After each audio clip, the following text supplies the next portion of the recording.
दुनिया, इसके दुख, इसकी बुराइयां और इसकी तकलीफें क्या वाकई खुदा की गैर मौजूदगी का सबूत है? 21 दिसंबर 2025 नई दिल्ली के कॉन्स्टिट्यूशनल क्लब में हुई एक डिबेट जिसको होस्ट कर रहे थे सौरभ त्रिवेदी, जिसमें जावेद अख्तर और मुफ्ती शुमाइल नरवेदी के दरमियान एक डिबेट हुई। जावेद अख्तर जो अपने कई इंटरव्यूज में इस बात का बरमला इजहार कर चुके हैं कि वो खुदा के वजूद को नहीं मानते और वो एक नास्तिक हैं। सो जावेद अख्तर जो एक मशहूर राइटर हैं और डायरेक्टर हैं, प्रोड्यूसर हैं, एक फिल्मी बैकग्राउंड से आते हैं, सो वो खुदा के वजूद को तस्लीम नहीं करते और खुदा के वजूद के इनकारी हैं। सो इस डिबेट में उन्होंने खुदा के मुतालिक और अखलाकियात के बारे में कई सवालात उठाए और जिसका जवाब मुफ्ती शुमाइल नदवी ने दिया। सब्जेक्ट था दोज गॉड एग्जिस्ट, क्या खुदा मौजूद है? सो आज हम इस वीडियो में मुफ्ती शुमाइल नदवी के दिए हुए दलाइल पर गौर करेंगे और जानेंगे कि किस तरह वो इस दलाइल में फातह के तौर पर सामने आए। तो यहाँ हम पूरी डिबेट की बात नहीं करेंगे, चंद सवालों पर हम बात करेंगे। चंद सवाल जो जावेद अख्तर साहब की तरफ से पूछे गए और उनके जवाबात जो मुफ्ती शुमाइल नदवी ने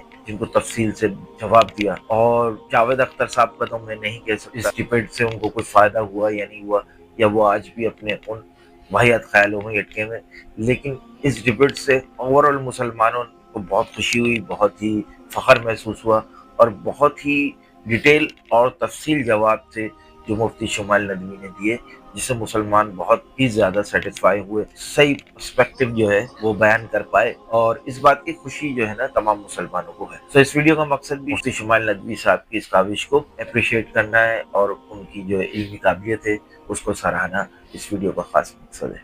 तो जावेद अख्तर साहब का सवाल ये कि दुनिया में बच्चों पर तकलीफें और जंगे और गुर्बत, ये सारी चीजें इस बात का दलील है जावेद अख्तर के मुताबिक कि खुदा मौजूद नहीं है। सो मुफ्ती शुमाइल नदवी के मुताबिक दुनिया जो है एक इम्तिहान की जगह है और यहाँ हर इंसान आज़ाद है अपने फैसले करने के लिए। सो हर मुसीबत और मुश्किल इंसान की समझ से ऊपर और खुदा की हिकमत का जो है एक हिस्सा है कि उसके पीछे खुदा की कोई ना कोई हिकमत जरूर पोशीदा होती है। कुरान की आयत अल्लाह हमसे फरमाता है कि हमने तुमको जमीन पर जांचने के लिए पैदा किया है। सो हदीस में भी आता है, मौजूद है कि दुनिया जो है जन्नत की खिड़की और जहन्नुम की छत है। तो जावेद अख्तर साहब का दूसरा सवाल ये था कि जब साइंस ने इतना कुछ साबित कर दिया है तो फिर मजहब की जरूरत क्या है? तो इसका जवाब भी शुमाइल नदवी साहब ने बड़ी तफसील से दिया था, मैं उसको जरा शॉर्ट करके आपको यहाँ बता रहा हूँ। सो इस डिबेट को आप इंटरनेट पे देख सकते हैं, यूट्यूब पर ये अवेलेबल है, दोज गॉड एग्जिस्ट्स के नाम से ये जो है पूरी डिबेट है 2 घंटे की। दूसरा सवाल जो ये पूछा था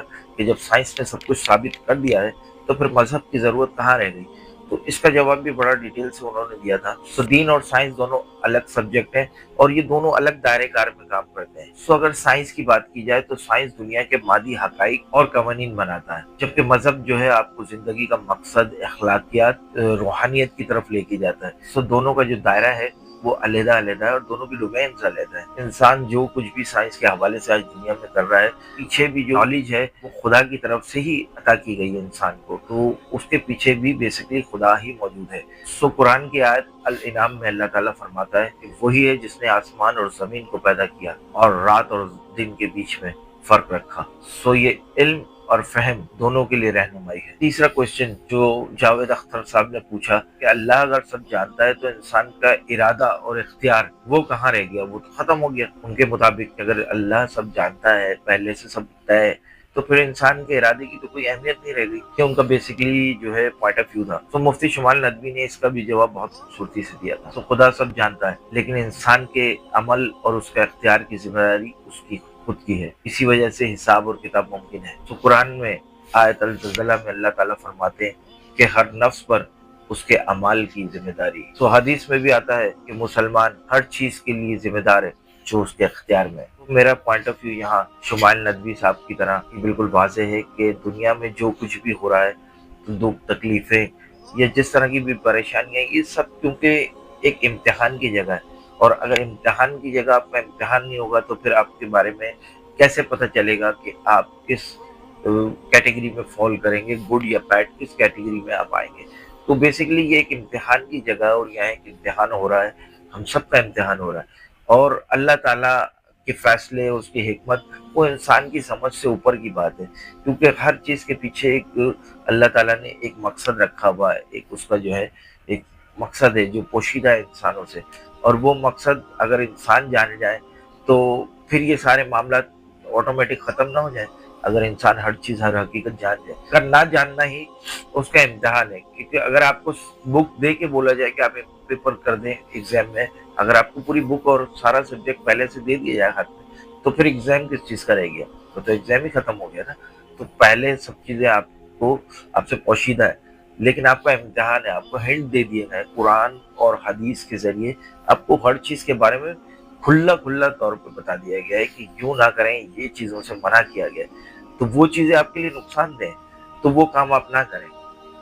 اگر دنیا میں آج یہ ساری چیزیں ہو رہی ہیں تو آپ کو کیا لگتا ہے کہ جو لوگ بھی یہ سب ہم کر رہے ہیں وہ پرانی آیت کو، پرانی بکس کو فالو کرتے ہیں؟ وہ نہیں کرتے فالو۔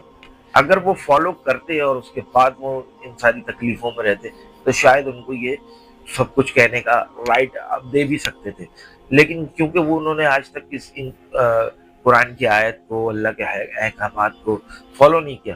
سو چلیے بات کرتے ہیں اب جاوید اختر صاحب کی۔ تو جاوید اختر صاحب کے بارے میں صرف اتنا ہی کہوں گا، میں کسی کی پرسنل اس میں نہیں جانا چاہتا، لیکن کیونکہ معاملہ دین سے ریلیٹڈ ہے اور ایک ڈبیٹ انہوں نے جو ہے، اگر وہ اپنے خیالات کو اپنی ذات تک ہی رکھتے اور وہ ناستک رہتے تو ان کو خود اپنا جواب اپنے رب کے سامنے دینا ہوتا، لیکن کیونکہ انہوں نے ہزاروں لاکھوں لوگوں کے سامنے اس ڈبیٹ میں شامل ہو کے ان سب کو بھی اس کا پارٹ بنا لیا، تو آج ہم بھی اس چیز کا پارٹ بن گئے کہ ہم گواہ ہو گئے کہ ہاں یہ چیز ہوئی ہے اور یہ جاوید اختر صاحب نے جو ہے یہ ناصر ہے۔ تو جاوید اختر صاحب کے بارے میں صرف اتنا کہوں گا کہ خربوزے کو دیکھ کے خربوزہ رنگ کرتا ہے، تو جس انوائرمنٹ میں وہ رہتے ہیں اور جو شوبز کی ان کے آس پاس ایک لائف ہے، تو اس میں کچھ بھی اوریجنل نہیں ہے، سب کچھ آرٹیفیشل ہے، تو وہ ایک آرٹیفیشل ورلڈ کا پارٹ ہے، اور اسی پارٹ کی وجہ سے وہ جو ہے اس ایج میں آ کے، جب انسان جو ہے سوچنے سمجھنے کی صلاحیت ویسی اس کی کم ہو جاتی ہے،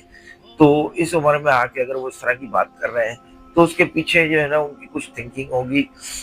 شاید وہ ہندوستان میں جہاں ان کی وائف نے ایک دفعہ پریس کانفرنس کر کے شبانہ اعظمی نے کہا تھا کہ ہمیں یہاں جو ہے بمبئی میں فلیٹ تک نہیں لے سکتے، ہو سکتا ہے دنیا میں کچھ بینیفٹ ان کو چاہیے ہوں جو ان کو نہ مل پا رہے ہوں، اور خاص کر کے انڈیا میں۔